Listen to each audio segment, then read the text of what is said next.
Žinok, jeigu tu nesi su manimi, tavęs tyko baisus priešas, žymiai galingesnis už tave. Ir jeigu tu nesi su manimi, jeigu tu nepasitiki manimi, aš tau negalėsiu padėti. Tu esi dideliai bėdoj. Grįžk pas mane, kad aš galėčiau tavim pasirūpinti, kad aš galėčiau tave apsaugoti. Bet aš sakau, viešpatie, aš negaliu pasirodyti, aš esu nuogas. Kas tau sakė, kad tu nuogas? Rasi valgiai pažinimo vaisių.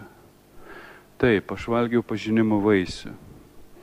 Adomas valgė pažinimo vaisių, kuris atvėrė jo akis. Ir kai akis jo atsivėrė, jis pamatė save silpną, ribotą, nuo Dievo atsiskyrusi, Dievo šlovę ir Dievo jėgą, Dievo palaiminimus praradusi save. Tas nuogumas tai žmogaus būties nuogumas.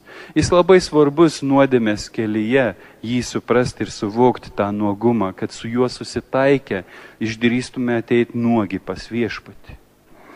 Bet jis ateina tam, kad mums paliudytų, kad vis tiek Dievas mus ir tokius silpnus, nuogus, ribotus myli. Žmogus kompleksuoja dėl to, ko jis neteko. Jis neteko turto, jis neteko garbės, jis neteko orumo. Ir jis bando tai kompensuoti. Adomas su Ieva darosi žiurstus. Kuria savo nuosavą teisumą, bando save pridengti. Ir mes kiekvienas bandome save pridengti. Prasideda kaukių balius. Šėtonas mums pastoviai bado pirštais ir sako, tu brūdas, tu šioks toks, pažiūrėk, koks tu esi, slėpkis nuo Dievo, argi tu toks gali rodytis Dievui. Toks purvinas, toks silpnas, toks nuogas, toks ribotas. Juk Dievas visagalis, juk Dievas yra šventas. Ir kur tu dabar rodysis toks Dievui? Taip yra su velniu, kai jis mus suvedžioja, įtraukia į savo bendrą kokį darbelį, kokią akciją. Jis bjaurybė mus sutepa, nes jis visas dvokia. Jis prisiliečia prie mūsų, kai mes jį prisileidžiam kokiam bendram reikalui ir palieka jis dėmę ant mūsų. Ir ta dėmė dvokia ir smirdė ir jis rodo į tą dėmę, jis sako, o žiūrėk, kad tu toks smirdintis, toks dvokintis su tą savo nuodėmę, rodysies Dievo akivaizdai, slėpkis nuo Dievo. Ir mes slepiamės, kaip tas Adomas su Ieva slepiamės krūmuose.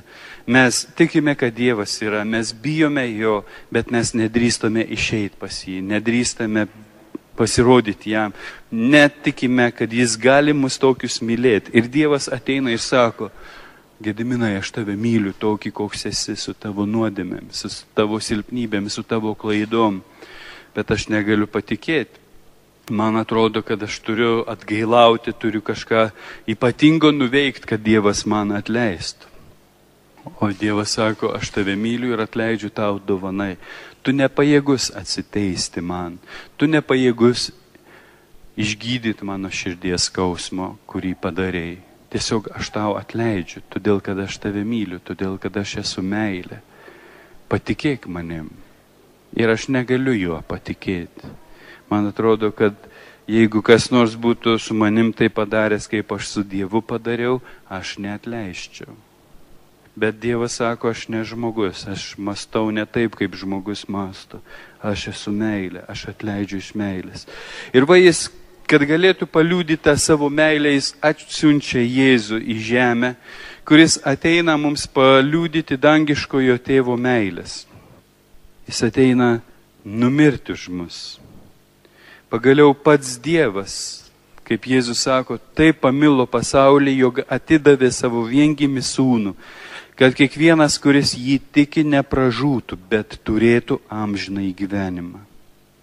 Jėzus ateina paliudyti tėvo meilės savo mirtimi ant kryžiaus.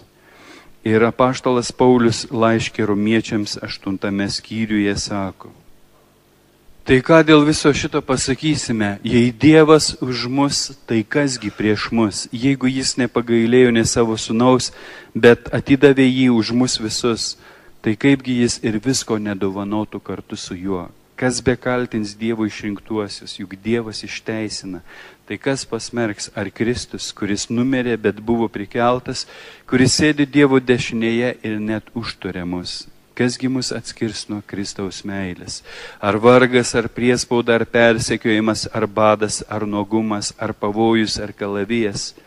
Parašyta, dėl tavęs mes žudomi ištisą dieną, laikomi pjautinomis avimis, tačiau visą mes lengvai nugalime per tą, kuris mus pamilo.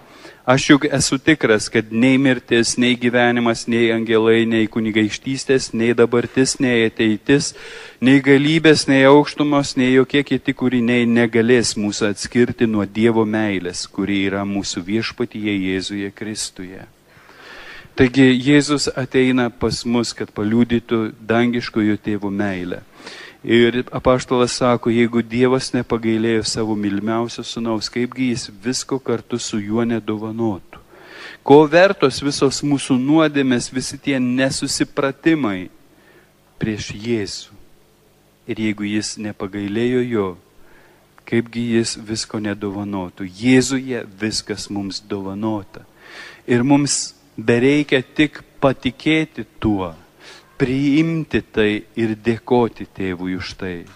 Ir va, kai žmogus išgirsta tą gerą naujieną, kad Dievas jį myli, kad Jėzus atidavė savo gyvybę, kad sunaikintų mūsų nuodėmes, išliejo savo kraują, kad nuplautų mūsų nuodėmes, tuo paliudydamas absoliutų visišką Dievo atleidimą mūsų nuodėmių.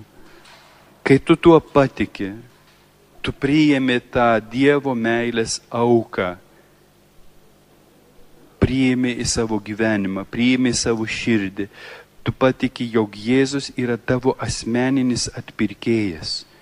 Jeigu tu būtum buvęs vienintelis nusidėjėlis, Jėzus būtų už tave miręs, kad tave išgelbėtų iš amžinos vienatvės, kad tave sutaikytų su tėvu, kad tau paliudytų tą begalinę meilė tau. Dievas taip myli, kad save atiduoda Jėzaus Kristaus asmenyje, save atiduoda nužudyti, save tarsi sunaikina, kad laimėtų tave vėl iš naujo, kad tave susigrąžintų, kad tu neliktum amžinai nelaimingas pragaro vienišume.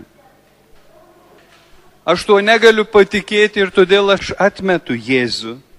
Aš sakau, čia per daug paprasta vienas už visus. Aš pats turiu už savo nuodėmės kentėti, aš pats turiu atgailą atlikti, aš turiu savo žygdarbiais nusipelnyti Dievo meilę ir palankumą. Tai yra religinė puikybė, kuri neleidžia priimti Dievo meilės dovanai. Aš pats turiu, aš pats svarbus, didelis, mano nuodėmis tokius didelis, kad Dievas negali man atleisti. Visa tai yra religinė puikybė, tai yra šėtono melas mumise, kuriuo mes esame patikėję. Mes nieko patys negalim. Mes nepajėgus atgailos daryti be Dievo pagalbos. Mes nepajėgus susilaikyti nuo šėtono puolimo ir gundimo. Kokius mes pasiržimus bedarytume, jis stipresnis už mus. Ir mes niekad Dievui neatsiteisime. Galim šiandien save kankinti, o rytoj vėl nuodėmiausim. Todėl reikia mums Dievo meilės, kuri atleidžia mums dovanai, kuri pati ant savęs prisiima mūsų kaltes, mūsų nuodėmes ir jas sunaikina savo meilės ugnyje. Reikia tos meilės, kuri mus apvalo. Mums reikia tik leisti tai meiliai mus paliesti ir apvalyti. Ir va, netikėdamas tuo, aš kalu Jėzų prie kryžiaus, aš atmetu, sakau, ant kryžiaus jį, su visa minia šaukiu pas pilotą, ant kryžiaus jį, pašalinkim tą teisų jį, kad nedraskytų mūsų akių, kad netrukdytų mums mūsų egoizme toliau gyventi, kad čia nevestų mus iš teisingo pragaro kelio į kažkokį dangų. Bet jis nepasilieka mirties glėbyje, jis vėl prisikelia, nes tėvas jam atidavė mirties ir gyvenimo valdžią. Jis vėl ateina į mano gyvenimą. Jis tiesia man savo pervertą delną ir sako, Gediminai, žiūrėk, kaip tėvas tave myli. Nebūk netikintis, būk tikintis. Ir tas momentas, kada žmogus patiki Dievo meilę, jis atsiveria tai meiliai ir ta meilė paliečia žmogų. tada žmogus verkia, tada jis apsisprendžia gyventi naują gyvenimą, gyventi su Dievu, gyventi pagal Dievo žodį, Dievo tiesoje. Jis atsisako viso savo sumauto senojo gyvenimo, kuris yra tuštybė ir rūkas. Atsisako to purvo, tos nuodėmės, tos neteisybės, atsisako visų tų savo užgaidų, kurie veda į mirtį, apgaulingais geismais. Ir jis apsisprendžia tarnauti Dievui, gyventi Dievui, nes tai yra didžiausia mano privilegija, didžiausias laimėjimas. Pažinti Dievą didžiausias lobis, didžiausias turtas, Dievo pažinimas. Visa kita, kaip apaštalas Paulius sako, yra šiukšlės, lyginant su Dievo pažinimu.